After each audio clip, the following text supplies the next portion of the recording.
So as I've said in previous videos, DSCR loans are very simple to calculate and they're a great option for investment real estate. DSCR loans don't require income verification, and a borrower's employment status and personal debt to income ratio are irrelevant. The entire loan is based on the potential rental income that the property can generate.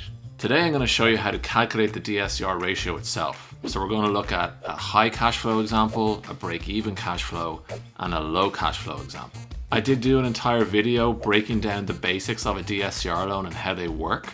So I'll link that here if you want to check that out so you have a bit more information before you look at these calculations. Okay, so first off, let's look at a high cash flow example. So a really good investment opportunity that's going to produce strong cash flow. Okay, so let's get started. So DSCR loans. Okay, so we're going to say that the property value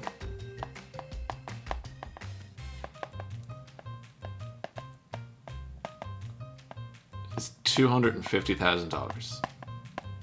Okay, so $250,000 property value. We're going to say that this is a cash out refinance, so that means the LTV, the max LTV you usually get on those is 75%. So that gives us a loan amount of $187,500. Okay, now some other variables we're going to have. So we're going to do this based on an interest rate today of 7.5%. Okay, we've got our property taxes. We're going to say they are $1,200 per year. Our insurance, we're going to say, is $1,500 per year. And we're going to say that there's an HOA fee of $300 per year. Okay, so obviously we're going to look at monthly cash flows. So let's say all those annual fees and charges. So that is a total annual of $3,000. Okay, so that comes to a monthly total $250. So $250 on monthly expenses, taxes, insurance, and HOA. Our term and our amortization is going to be 30 years. So we're amortizing this over 30 years, which is a standard DSCR loan. You can do 40 years, you can do 20 years even. You could do interest only. We're just going to do a standard principal and interest spread over 30 years, which is standard. So our P&I, so our principal and interest payment, okay, so principal and interest payment factoring in the 7.5% rate on a loan amount of $187,500 spread over 30 years.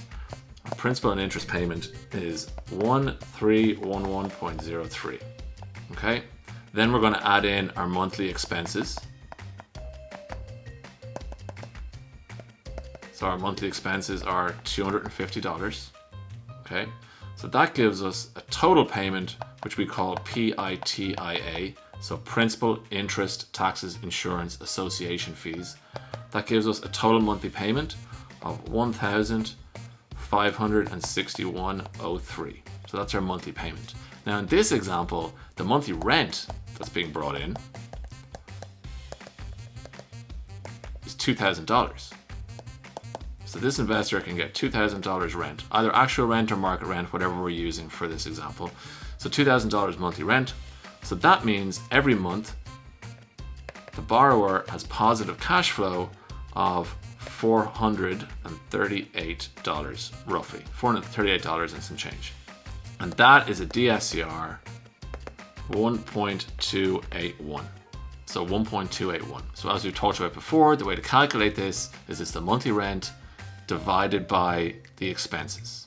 So the borrower has a positive cash flow of $438, and that is a positive cash flow DSCR property. That's a really good investment. Okay, so now let's look at an example where we have a break-even cash flow. Okay, so we're going to leave a lot of our numbers the same just to make this easier to follow. So we're going to leave the property value at $250, we'll leave the LTV, we're going to leave the loan amount, we're going to leave the interest rate, the taxes, insurance, the HOA, etc. So all we're going to change in this example is the rent. So let's say, for example, the borrower is actually only getting, let's get this out of here, get rid of this DSCR, get rid of this cash flow. So let's say this time the borrower is only actually getting $1,600 in rent. So they're only getting $1,600 in rent this time. So in this scenario, obviously again, the monthly rent minus the PITIA, so his cash flow is plus $39 roughly, give or take a few cents. So pretty much break even. So he's bringing in 1,600, his positive cash flow is 39. That is a DSCR of 1.025%. So basically a 1.0, and a 1.0 is a break-even DSCR. So his cash flow every month, his outgoings are the same as his incomings. Now we can still approve that loan. There's lots of lenders out there that do DSCR loans that require a 1.1, for example, but there's lots that 1.0 is fine. There's lots that will do if it's less than 1. So we're good with that, but from an investment standpoint, maybe it's not the wisest decision for the investor because there's no cash flow. So if his HVAC breaks and he has to replace it, he's now negative money because he doesn't make any money off the rent every month. So example of a break even.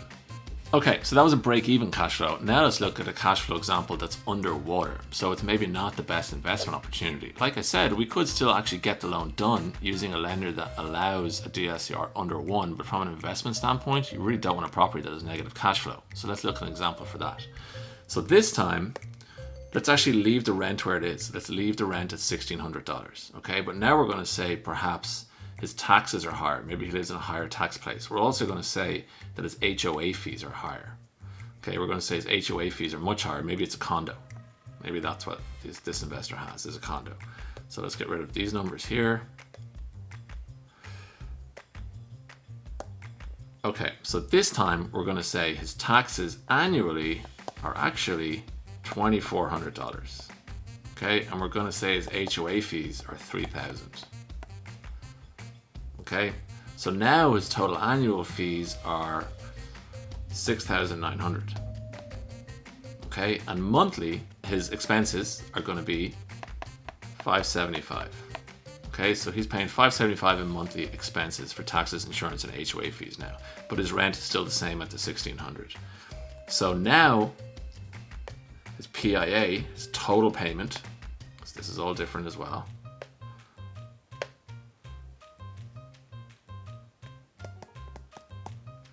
So now his total payment is $1,886.03. So that's now his total payment.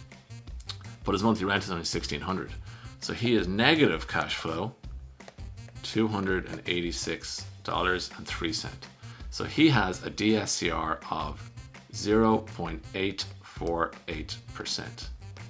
So that means he's losing $286 every month from his rent to cover the loan payments and the monthly expenses. Probably not the wisest investment strategy. And that's how you calculate a high cash flow, a break-even cash flow, and a low cash flow DSCR loan. If you have any questions on what I just did, drop them below and I will personally respond. In my program, I do give my students a DSCR calculator that they can use that does all these calculations for them, and lots of other tools and resources that help them to be successful brokers. So if you're interested, I'll put my consultation link below so you can set up a call with me and I'll see you there.